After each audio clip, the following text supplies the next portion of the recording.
Listen to them, children of the night. What music they make. Those are immortal words that are among the most famous movie lines of all time, at least according to the American Film Institute and many others who have heard of Dracula.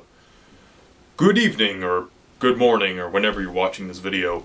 I'm the Lon Chaney Reviewer, and welcome to Silent Links, this series where I analyze the films by filmmakers and actors who were once famous in the silent era, but must now deal with the mysterious new challenge of talkies.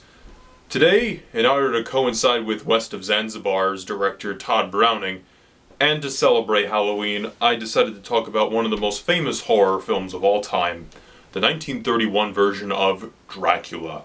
Today I'm not going to be talking about the Spanish version. Some of you have been asking about that, and I'll talk about that another day. It's just right now, not now. Anyway, this film, this is my VHS tape.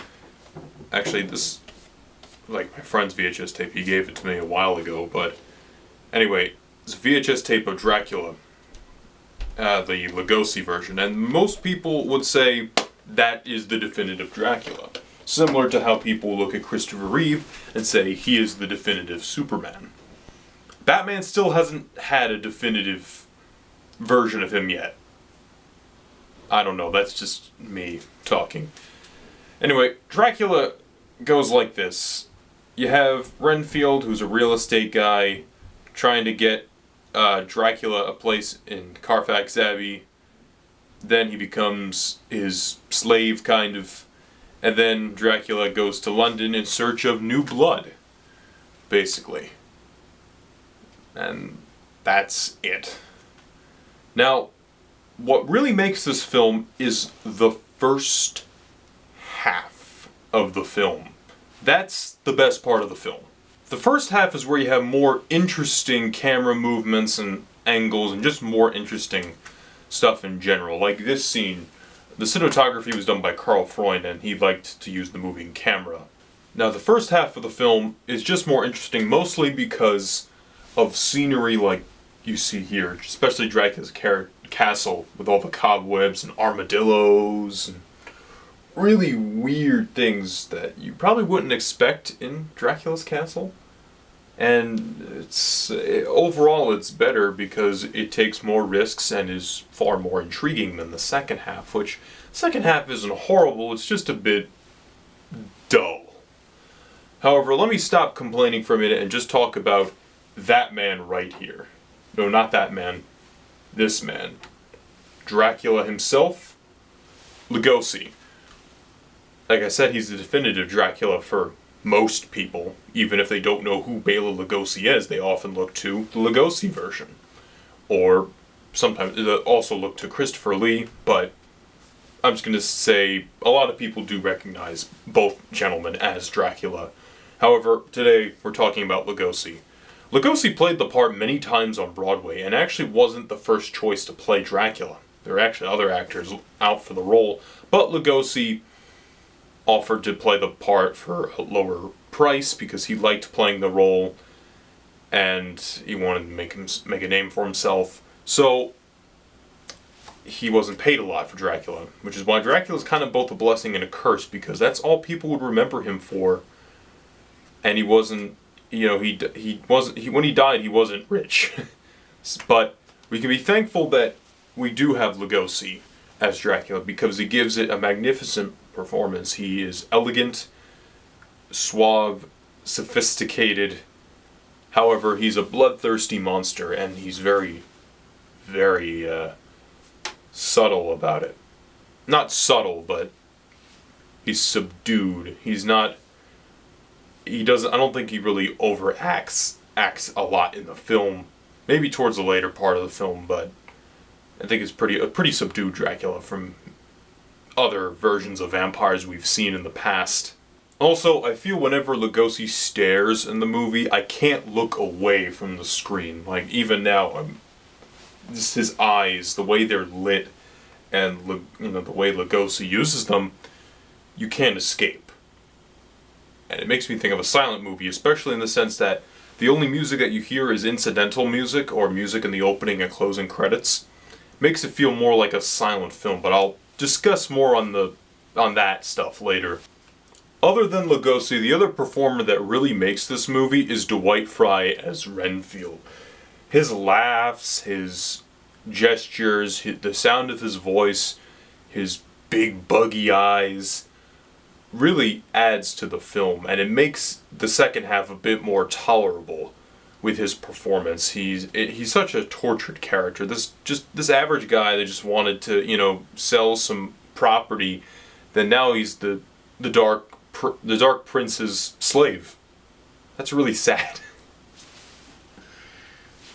Man, Renfield, you're a tragic character, but we love you for it. What I really remember Dracula for the most is as a sound film that is very quiet. Meaning there are a lot of scenes like this where Renfield is unconscious and the brides of Dracula are approaching his body, but Dracula tells them to go away. These are the scenes I love the film the most for. It provides us a creepy atmosphere and makes the film a little less dated. It's a genuine creep factor. Not scary, but just unsettling and creepy. Something we're not used to in horror films, where horror films there are a lot of sounds now. Back then, sound was a different medium. Nowadays we'd have a musical score going behind this. In fact, there's a Philip Glass musical score associated with this version of Dracula.